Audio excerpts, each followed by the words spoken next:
Bismillahirrahmanirrahim. Assalamualaikum warahmatullahi wabarakatuh. Tidurmu gelisah karena deadline hutang? Jangan skip video ini. Pernahkah engkau merasakan ketakutan yang sesungguhnya? Bukan takut hantu, tapi takut melihat layar ponsel karena khawatir pesan penagih datang. Saat hutang jatuh tempo, dompet kosong, dan hatimu sesak, seolah kamu sedang berjalan sendirian di lorong gelap tanpa cahaya. Rasa takut ini tumbuh menjadi monster di pikiranmu, melumpuhkan semangat, membuat makan tak nikmat, dan tidur tak tenang. Kamu merasa jalan buntu, seolah Allah telah membiarkanmu. Apakah ini akhir dari segalanya? Tentu tidak, karena Allah tidak akan pernah membiarkan hambanya berjalan sendirian. Sebelumnya, mari kita berdoa. Ya Allah, limpahkanlah kesehatan, keberkahan, dan kebahagiaan kepada siapa saja yang mendengarkan ceramah ini. Ya Allah, lapangkanlah rezeki bagi siapa saja yang menekan tombol like. Ya Allah, jadikanlah kehidupan penuh cahaya bagi siapa saja yang menekan tombol subscribe. Dan ya Allah, angkatlah derajat serta limpahkan rahmat-Mu kepada siapa saja yang menulis komentar berupa salawat kepada Nabi Muhammad sallallahu alaihi wasallam. Ketika ketakutan itu hadir, ingatlah firman Allah dalam Al-Quran. Bukankah Allah cukup bagi hambanya? Quran Surat Az-Zumar ayat 36. Ayat ini bukan sekedar kalimat, tapi janji bahwa siapapun yang bersandar kepadanya tidak akan ditinggalkan sendirian. Maka, duduklah sejenak, tarik napas, ucapkan perlahan, Hasbunallah wa ni'mal wakil. Biarkan hatimu berlabuh pada satu kesadaran, cukup Allah sebagai penolongmu. Jangan terburu-buru mengambil keputusan yang salah. Jangan biarkan panik membawamu ke jurang hutang baru. Di awal perjalanan ini, yang perlu kita lakukan hanyalah menata hati. Hati yang panik menutup jalan rezeki, sedangkan hati yang tenang membuka pintu pertolongan dari langit.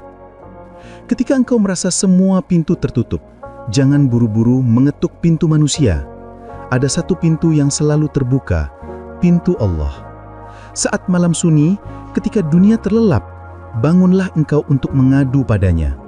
Ambil wudhu dengan tenang, lalu berdirilah dalam sholat tahajud. Biarkan air wudhu menjadi penyejuk hati yang panas oleh cemas, dan biarkan sujud menjadi tempat curhat yang tak pernah mengkhianati. Katakan dengan lembut, Ya Allah, aku takut hutangku menjerat, langkahku terhimpit. Aku ingin keluar dengan jalan yang Engkau ridhoi. Aku ingin lepas dari belitan hutang tanpa melanggar syariat-Mu.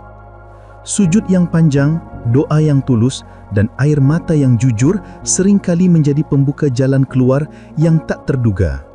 Rasulullah sallallahu alaihi wasallam bersabda, barang siapa bertakwa kepada Allah, niscaya Dia akan menjadikan baginya jalan keluar dan memberikan rezeki dari arah yang tidak disangka-sangka. Hadis riwayat Ahmad. Kalimat ini bukan sekedar nasihat, tapi kunci bahwa takwa membuka pintu rezeki. Engkau boleh mengadu kepada Allah setiap saat. Jangan merasa malu atau takut, sebab Dia lebih dekat dari urat lehermu. Curahkan segala isi hatimu, panikmu, ketakutanmu, kebingunganmu. Allah tidak akan menertawakanmu. Sebaliknya, Allah akan mendengarkan dengan penuh kasih. Di antara doa yang indah untuk diulang setelah sholat adalah Allahumma kfini bihalalika an haramik wa aghnini bifadlika amman siwak. Artinya, Ya Allah, cukupkanlah aku dengan rizki yang halal, jauhkan aku dari yang haram, dan cukupkanlah aku dengan anugerah-Mu, sehingga aku tidak bergantung kepada siapapun selain Engkau. Ketenangan hati bukan hadiah duniawi. Ia datang ketika engkau yakin bahwa Allah tidak akan meninggalkanmu. Maka, sebelum kau mencari siapa yang menolongmu di bumi, ingatlah siapa yang selalu menolongmu dari langit. Setelah hati tenang dengan doa dan tawakal, saatnya bergerak. Doa tanpa usaha hanyalah angan, dan usaha tanpa doa hanyalah kesombongan. Maka, ikhtiar adalah bukti keimanan. Jangan hanya menunggu keajaiban tanpa melangkah, sebab Allah menurunkan rezeki melalui jalan usaha hambanya. Pertama, evaluasi kondisi keuanganmu. Catat semua hutang, tanggal jatuh tempo, dan jumlahnya. Jangan biarkan ketakutan membuatmu lari dari kenyataan. Menyembunyikan masalah tidak akan menyelesaikannya, justru menambah beban. Rasulullah mengajarkan untuk selalu jujur dan terbuka dalam urusan hutang. Kedua, cari peluang halal sekecil apapun. Jangan remehkan usaha sederhana, karena dari situlah Allah bisa membuka jalan besar. Bisa jadi dari berjualan kecil-kecilan, membuka jasa, atau memanfaatkan keterampilanmu. Bukankah Nabi bersabda bahwa tangan di atas lebih baik daripada tangan di bawah? Maka, jadikan keringat usahamu sebagai doa yang bergerak. Ketiga, jangan malu meminta keringanan pada pemberi hutang. Jelaskan kondisimu dengan jujur. Kadang Allah melembutkan hati orang lain lewat kejujuran kita. Dalam Al-Quran, Allah berfirman, "Dan jika orang yang berhutang itu dalam kesulitan, maka berilah tangguh sampai dia berkelapangan. Dan jika kamu mensedekahkan sebagian atau seluruh hutang itu, maka itu lebih baik bagimu jika kamu mengetahui." Quran Surat Al-Baqarah ayat 280. Keempat, jauhi jalan pintas yang terlarang. Jangan tergoda menambah hutang dengan riba. Itu hanya menambah beban dan murka Allah. Jalan haram tampak cepat, tapi ia jebakan. Rezeki halal meski kecil membawa berkah, sementara yang haram meski banyak membawa kehancuran. Ingatlah, Allah menilai bukan seberapa besar hasilmu, tapi seberapa benar caramu mencarinya. Ikhtiar dengan integritas adalah tanda tawakal sejati. Jika hari ini engkau merasa sempit, jangan berhenti melangkah.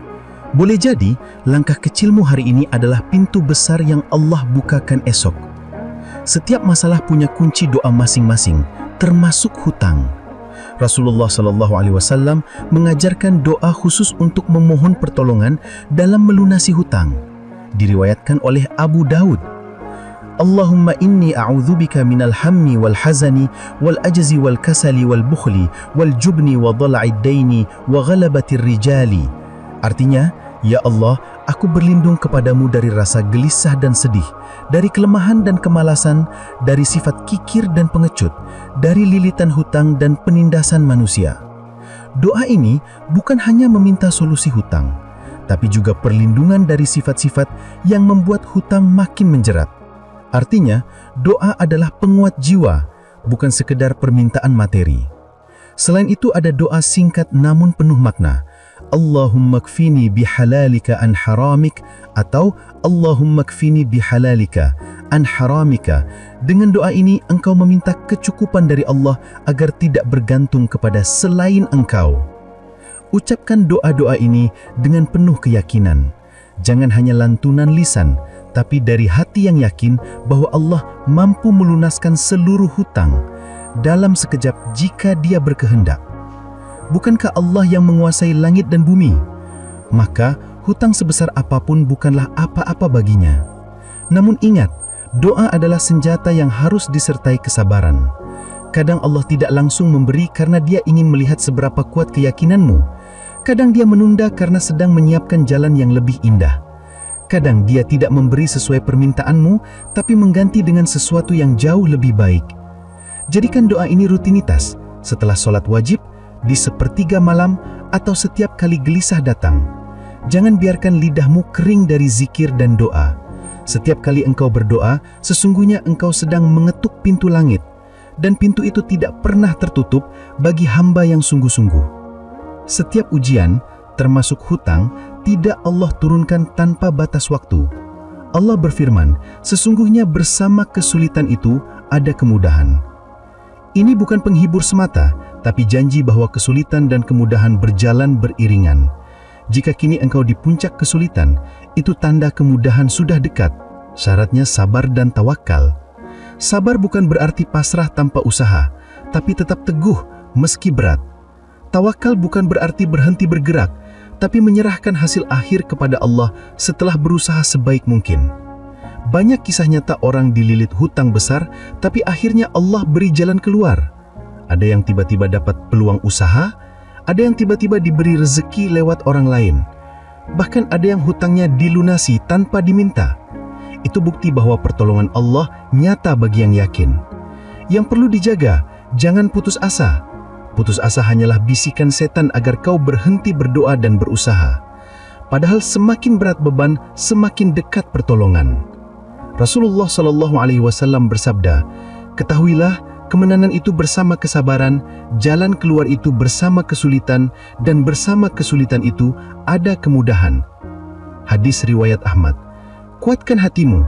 Jika hari ini berat, yakinlah esok Allah bisa membuka jalan. Jika hari ini kau tak punya uang, yakinlah rezeki bisa datang kapan saja. Jika hari ini kau merasa sendiri, sadarilah Allah selalu bersamamu. Jangan berhenti berdoa, jangan berhenti berusaha, dan jangan berhenti berharap. Sebab di balik hutangmu, Allah sedang mengajarimu arti tawakal, arti sabar, dan arti percaya pada janjinya. Dan ketika saatnya tiba, engkau akan